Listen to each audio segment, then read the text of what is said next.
নমস্কার, আমি তারা কিঙ্কর, আর আপনারা দেখছেন আপনাদের প্রিয় চ্যানেল স্পিরিচুয়াল ওয়ান। আজকে আমরা আলোচনা করব পুনর্জন্ম কি সত্যি আছে। তো পুনর্জন্ম বিষয়টি মানব সভ্যতার প্রাচীনতম রহস্যগুলির একটি। বিজ্ঞান, ধর্ম, দর্শন প্রত্যেকটি ক্ষেত্র থেকেই এই প্রশ্নের উত্তর খোঁজার চেষ্টা কিন্তু বারবার হয়েছে। তো পুনর্জন্ম কি সত্যি আছে? এই প্রশ্নের উত্তর নির্ভর করে আপনি কোন দৃষ্টিকোণ থেকে বিষয়টি দেখছেন তার উপর। তো চলুন এ নিয়ে বিস্তারিত আলোচনা করা যাক। প্রথমেই আসি ধর্মীয় ও আধ্যাত্মিক দৃষ্টিকোণ থেকে পুনর্জন্ম নিয়ে কি ভাবনা ভাবছে না। বিশ্বের প্রধান কিছু ধর্ম পুনর্জন্মের ধারণাকে দৃঢ়ভাবে বিশ্বাস করে, যেমন সনাতন হিন্দু ধর্ম। হিন্দু ধর্ম মতে আত্মা অমর। শ্রীমদ্ ভগবদ গীতা অনুযায়ী মানুষ যেমন পুরনো পোশাক ত্যাগ করে নূতন পোশাক পরে, আত্মাও তেমন পুরনো দেহ ত্যাগ করে নূতন দেহ ধারণ করে। একেই বলা হয় জন্মান্তরবাদ। কর্মফল বা কর্মা অনুযায়ী পরবর্তী জন্মের ধরন নির্ধারিত হয়। তো এরপর আসি বৌদ্ধ ধর্মে এই সম্বন্ধে কি বলছে না। বৌদ্ধরা পুনর্জন্মতে বিশ্বাস করে, তবে তারা মনে করে কোনো স্থায়ী আত্মা নয়, বরং চেতনার একটা প্রবাহ এক জীবন থেকে অন্য জীবনে সঞ্চারিত হয়। আর জৈন ধর্মের ব্যাখ্যা কি না, এখানেও কর্মফলের ভিত্তিতে আত্মার বারবার জন্মগ্রহণের কথা বলা হয়েছে, যতক্ষণ না পর্যন্ত আত্মা মোক্ষ লাভ করছে। তো এরপর আসব বিজ্ঞানের দৃষ্টিভঙ্গিতে পুনর্জন্ম নিয়ে কি বলছে। বিজ্ঞান সাধারণত প্রমাণ বা এম্পিরিক্যাল এভিডেন্স এর ওপর ভিত্তি করেই চলে। সেই হিসেবে পুনর্জন্মের কোনো সরাসরি বৈজ্ঞানিক প্রমাণ কিন্তু নেই। তবে চেতনা বনাম মস্তিষ্ক এই বিষয়ে বিজ্ঞানে কিভাবে আলোচনা হয়েছে না, স্নায়ুবিজ্ঞান বা নিউরোসায়েন্স মনে করে আমাদের চেতনা বা আমি সত্তাটি মস্তিষ্কের নিউরনের একটি জটিল প্রক্রিয়া মাত্র। মস্তিষ্ক মারা গেলে চেতনাও বিলীন হয়ে যায়। আরেকটি ব্যাখ্যা হলো শক্তির নিত্যতা সূত্র।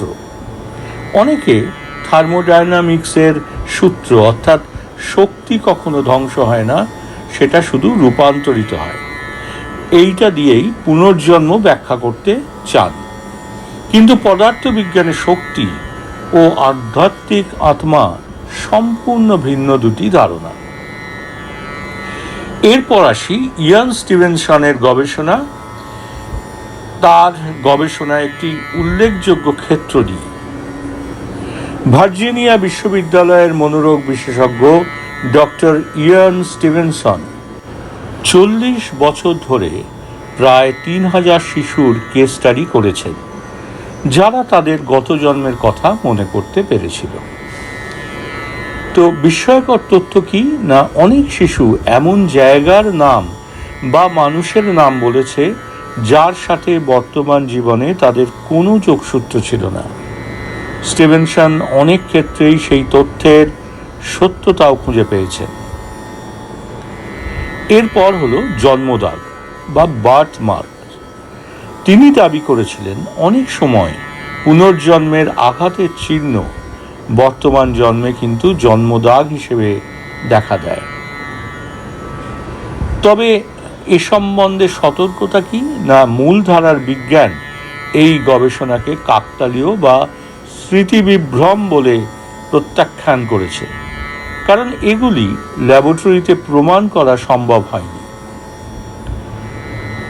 এরপর আসি যুক্তি এবং পাল্টা যুক্তি নিয়ে তুল্যমূল্য আলোচনা। তো পুনর্জন্মের অস্তিত্ব নিয়ে বিতর্কের মূল পয়েন্টগুলো হলো, একটা হলো অসমতা। তো পুনর্জন্মের পক্ষে যাদের যুক্তি, তারা বলেন কেউ কেন ধনী আর কেউ কেন দরিদ্র হয়ে জন্মায়, তার কারণ হলো এটি পূর্বজন্মের কর্মফল। আর পুনর্জন্মের বিপক্ষে যুক্তি কি? এটি কেবল জিনগত বৈচিত্র্য এবং সামাজিক অর্থনৈতিক পরিস্থিতির ফল। এর পরের পয়েন্ট হলো স্মৃতি। না, পুনর্জন্মের পক্ষে যারা, তাদের যুক্তি হলো অনেক শিশু পুনর্জন্মের কথা মনে রাখতে পারে। আর পুনর্জন্মের বিপক্ষে যারা আছেন, তাদের যুক্তি হলো এগুলো অবচেতন মনের কল্পনা বা পারিপার্শ্বিক প্রভাব হতে পারে। এরপর আসি থার্ড পয়েন্ট, যেটা প্রতিভা। না, পুনর্জন্মের পক্ষে যারা, তারা বলছেন ছোট বয়সেই অসামান্য প্রতিভা কি পূর্বজন্মের অভ্যাস? আর যারা পুনর্জন্মের বিপক্ষে কথা বলেন, তারা বলেন এটি উচ্চ বুদ্ধিমত্তা এবং দ্রুত শেখার ক্ষমতার একটা নিউরোলজিক্যাল বহিঃপ্রকাশ মাত্র। তো একদম শেষে বলতে হয় যে পুনর্জন্মের বিষয়টি এখনো বিজ্ঞানের ধরাছোঁয়ার বাইরে এবং বিশ্বাসের ওপর নির্ভরশীল। যারা এতে বিশ্বাস করেন, তাদের কাছে এটি জীবনের ন্যায় বিচার ও আশার প্রতীক। আর যারা বিশ্বাস করেন না, তাদের কাছে বর্তমান জীবনই একমাত্র ধ্রুব সত্য। তো আপনি কি ব্যক্তিগতভাবে এমন কোনো ঘটনার কথা শুনেছেন যা আপনাকে পুনর্জন্ম নিয়ে ভাবতে বাধ্য করেছে? যদি হয়, তাহলে অতি অবশ্যই আপনারা আমাকে তা কমেন্ট করে জানান। আর ভিডিওটি যদি ভালো লাগে, তাহলে অতি অবশ্যই লাইক, শেয়ার এবং সাবস্ক্রাইব করতে কিন্তু ভুলবেন না। আর নিচে থাকা বেল আইকনটি অতি অবশ্যই প্রেস করে রাখবেন এই ধরনের পরবর্তী ভিডিওর নোটিফিকেশন পেতে। তো আজকের মতো এই পর্যন্তই। দেখা হচ্ছে পরবর্তী ভিডিওতে। ভালো থাকবেন, সুস্থ থাকবেন। নমস্কার।